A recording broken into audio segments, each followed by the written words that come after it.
Lecture de Tristan et Yseult. Chapitre 6. Le grand pin. C'est un grand arbre, un grand sapin. Les 4 barons félons portent jusqu'aux oreilles du roi Marc que Tristan aime Yseult. Marc, qui refuse de les croire, prie Tristan de partir afin de sauver son honneur. Tristan accepte. Mais à peine a-t-il franchi les portes du château que la pensée d'Yseult le retient de poursuivre sa route. Grâce à la ruse de Brangien, les amants pourront continuer à se voir. Derrière le château de Tintagel, un verger s'étendait, vaste et clos de fortes palissades. De beaux arbres y croissaient sans nombre, chargés de fruits, d'oiseaux et de grappes odorantes. Au lieu le plus éloigné du château, tout près des pieux de la palissade, un pin s'élevait.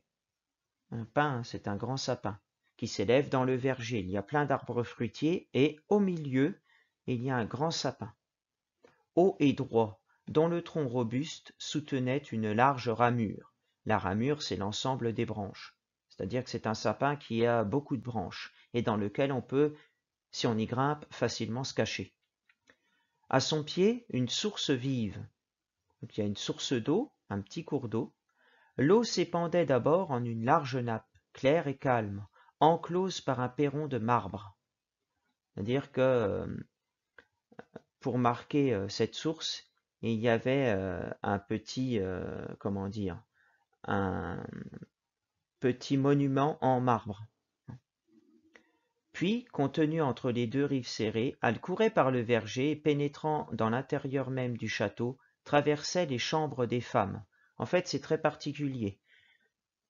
Cette source sort dans le verger. À l'endroit où elle sort, il y a un petit monument en marbre, et de ce petit monument en marbre, on voit sortir l'eau.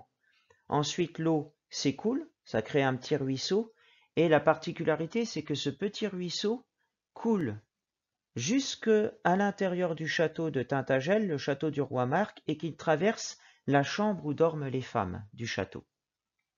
Or, chaque soir, Tristan, par le conseil de Brangien, taillait avec art des morceaux d'écorce et de menus branchages, c'est-à-dire en gros il ramassait des feuilles.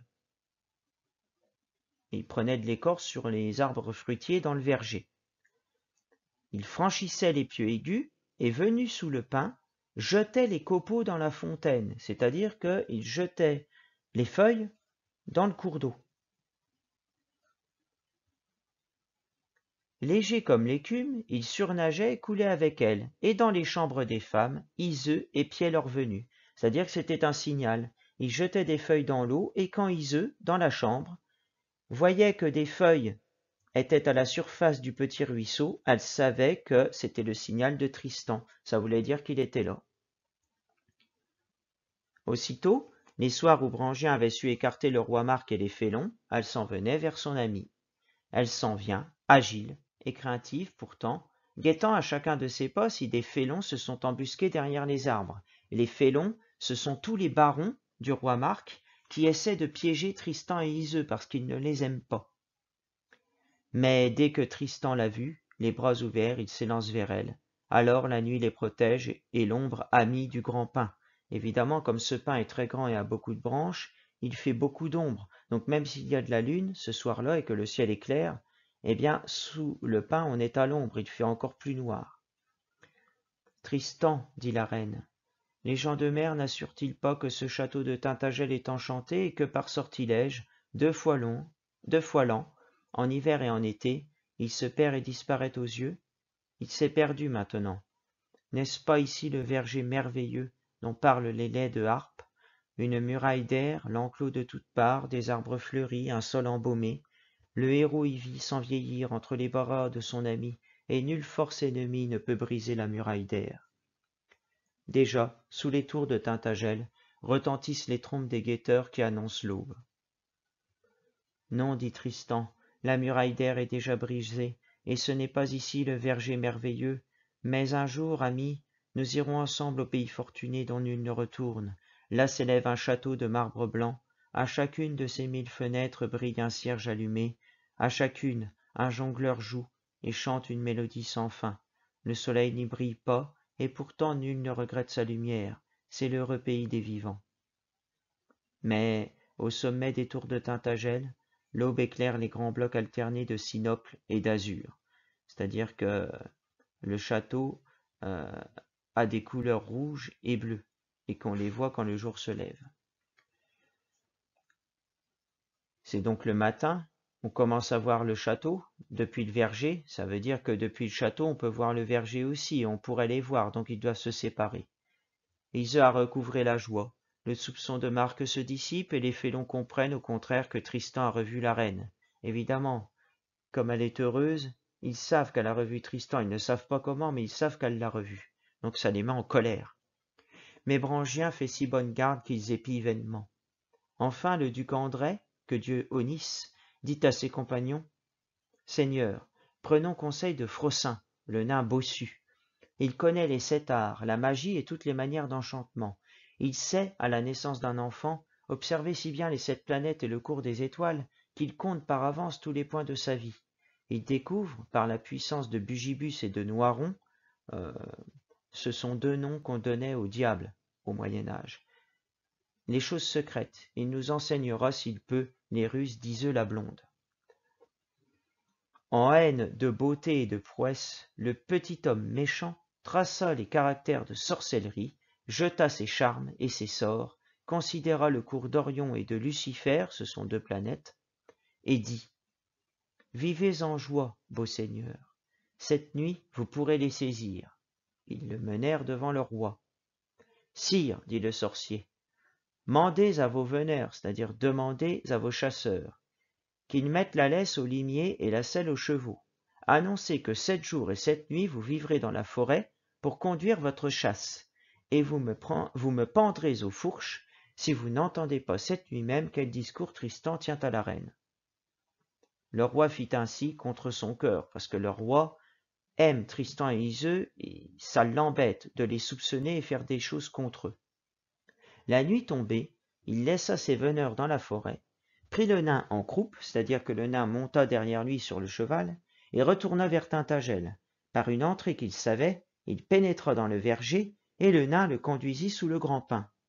« Beau roi, il convient que vous montiez dans les branches de cet arbre. Portez là-haut votre arc et vos flèches, ils vous serviront peut-être, et tenez-vous quoi, c'est-à-dire, ne faites pas de bruit, vous n'attendrez pas longuement. » « Va-t'en, chien de l'ennemi, répondit Marc, et le nain s'emmena, emmenant le cheval. En fait, le nain avait vu, en faisant sa sorcellerie, que Tristan et Ise se retrouvaient au pied du grand pin régulièrement.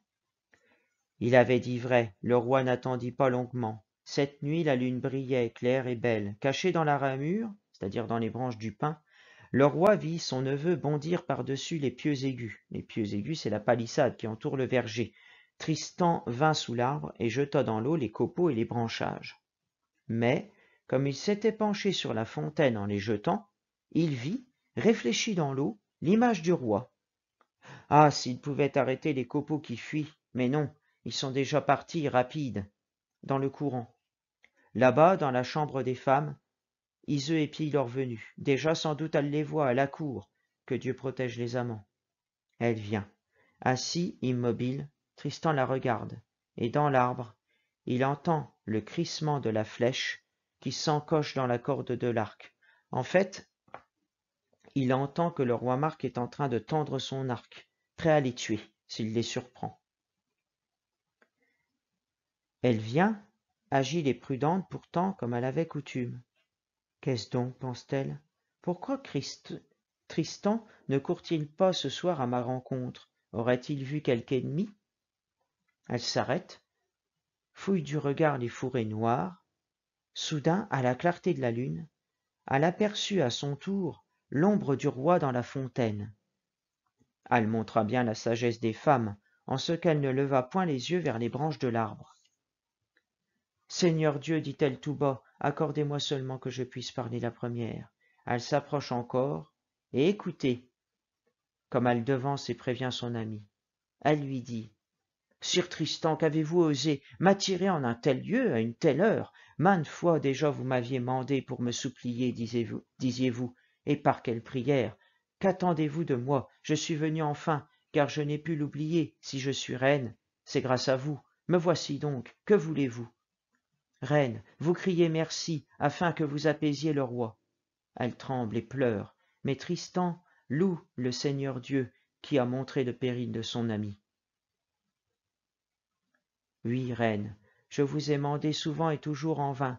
Jamais depuis que le roi m'a chassé, vous n'avez daigné venir à mon appel, mais prenez en pitié le chétif que voici. Le roi me hait, j'ignore pourquoi, mais vous le savez peut-être, et qui donc pourrait charmer sa colère sinon vous seule, reine franche, courtoise Iseux, en qui son cœur se fie. C'est-à-dire qu'il lui dit, mais je sais pas pourquoi le roi Marc me tient à l'écart, vous saurez peut-être, il faut me le dire. En vérité, sire Tristan, ignorez-vous encore qu'il nous soupçonne tous les deux, lui répond Iseux, et de quelle traîtrise faut-il par surcroît de honte que ce soit moi qui vous l'apprenne? Mon Seigneur croit que je vous aime d'amour coupable. Dieu le sait pourtant, et si je mens qu'il honnisse mon corps, jamais je n'ai donné mon amour à nul homme, hormis à celui qui le premier m'a prise, vierge dans ses bras. Et vous voulez, Tristan, que j'implore du roi votre pardon? Mais s'il savait seulement que je suis venu sous ce pain, demain il ferait jeter ma cendre au vent, c'est-à-dire que si jamais il savait que j'étais venu vous voir dans la nuit, il me condamnerait à mort et me ferait brûler. Tristan gémit. Bel oncle, on dit nul n'est vilain s'il ne fait vilainie, mais en quel cœur a pu naître un tel soupçon? Sire Tristan, répond Iseux, que voulez-vous dire? Non, le roi mon seigneur n'eût pas de lui-même imaginé telle vilainie. Elle lui dit que ce n'est pas le roi qui a imaginé ça, mais les félons de cette terre lui ont fait accroire ce mensonge, car il est facile de décevoir les cœurs loyaux. Ils s'aiment, lui ont-ils dit, et les félons nous l'ont tourné à crime. Donc elle lui dit que ce sont des barons méchants qui lancent ces accusations sur eux auprès du roi Marc. Oui, vous m'aimiez, Tristan, pourquoi le nier? Ne suis-je pas la femme de votre oncle? Et ne vous avais-je pas par 2 fois sauvé de la mort? Oui, je vous aimais en retour. N'êtes-vous pas du lignage du roi? Et n'ai-je pas ouï maintes fois ma mère répéter qu'une femme n'aime pas son seigneur tant qu'elle n'aime pas la parenté de son seigneur? C'est pour l'amour du roi que je vous aimais, Tristan. Vous êtes de sa famille, c'est pour ça que je vous aime. Maintenant encore, s'il vous reçoit en grâce, j'en serai joyeuse. Mais mon corps tremble, j'ai grand-peur, je pars, j'ai trop demeuré déjà. Dans la ramure, le roi eut pitié et sourit doucement, c'est-à-dire que la ruse a marché. Iseux a tenu ce discours parce qu'elle savait que le roi entendait. Et qu'est-ce que le roi a entendu? Il a entendu que Tristan est triste d'être séparé de lui et qu'il n'a pas compris pourquoi on lui avait demandé de partir de la cour. Et Iseux, quant à elle, a dit que les barons cherchaient à lui faire du mal, à elle et aussi à Tristan, et donc pour leur faire du mal, ils avaient inventé une histoire selon laquelle ils seraient amants. Voilà. Et Iseux dit à Tristan, oui, c'est sûr que je vous aime, mais je vous aime parce que vous êtes de la famille de mon mari. Voilà, c'est le seul amour, c'est de l'amour qu'on peut éprouver pour les membres de sa famille. Et de même, Tristan lui dit, je comprends que vous m'aimiez parce que je suis la femme de votre seigneur, donc je suis de votre famille, vous m'aimez comme quelqu'un de votre famille. Et puis vous m'aimez aussi parce que je vous ai sauvé 2 fois la vie, vous êtes reconnaissant, mais ça ne va pas plus loin. Donc le roi est calmé, il sourit, Iseux s'enfuit, Tristan la rappelle.